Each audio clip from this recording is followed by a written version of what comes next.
Om Swastiastu, halo penonton semuanya. Perkenalkan, kami dari kelompok C7 pada kali ini akan mempresentasikan materi radio veteriner tentang penerapan teknik USG pada ternak babi dengan dosen pengampu Dr. Hewan Iwayan Niko Fajar Gunawan, MC. Adapun anggota kelompok dari C7 yang beranggotakan 4 orang. Yang pertama ada Maulana dengan NIM akhir 119, lalu ada Trinayana dengan NIM akhir 129, lalu ada saya sendiri, Nikot Aritanti Dewi dengan NIM akhir 143, dan ada Dinda dengan NIM akhir 144. Apa itu USG? Ultrasonografi atau USG dalam kedokteran hewan adalah teknik pencitraan diagnosis non-invasif yang menggunakan gelombang suara berfrekuensi tinggi untuk memvisualisasi organ, jaringan lunak, serta struktur internal tubuh hewan secara real time.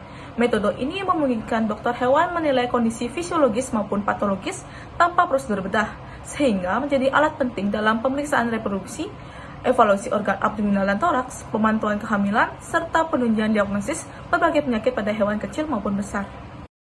Baik, pada teknik USG pada babi itu sendiri mempunyai langkah-langkah secara umum, yaitu yang pertama, pilih mode aplikasi. Pada banyak mesin USG portable itu memiliki mode seperti PT untuk kebuntingan dan juga BF untuk pengukuran lemak punggung.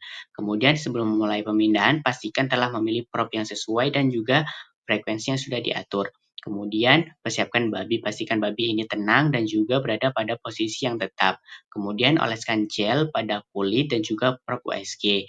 Posisikan atau letakkan prop ini di area yang diinginkan, misal di area antara puting kedua dan keempat dari belakang untuk memeriksa kebuntingan.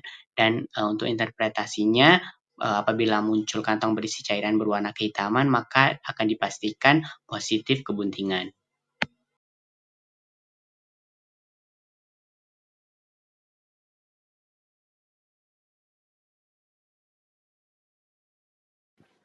Baik, selanjutnya saya akan menjelaskan manfaat USG pada babi. Ultrasonografi atau USG memiliki peran yang sangat penting dalam manajemen reproduksi babi. Dengan USG, kita dapat mendeteksi kebuntingan pada babi jauh lebih awal, yaitu sekitar 18 hingga 21 hari setelah kawin. Deteksi dini ini sangat bermanfaat karena peternak bisa langsung menentukan strategi berikutnya, terutama jika seekor induk ternyata tidak bunting, sehingga tidak ada biaya yang terbuang untuk pakan dan perawatan yang tidak memberikan hasil produksi.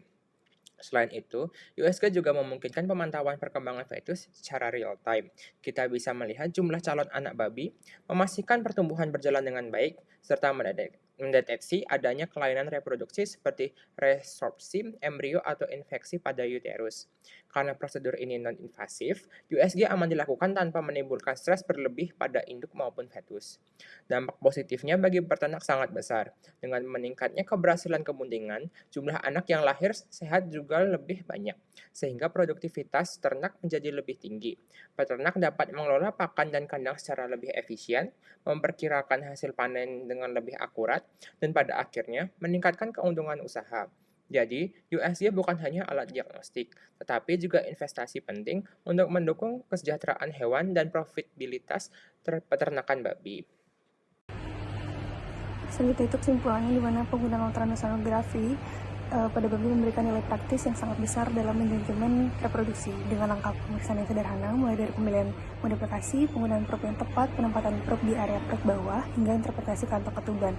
USG memungkinkan deteksi kebuntingan lebih awal dan pemantauan perkembangan fetus secara real time.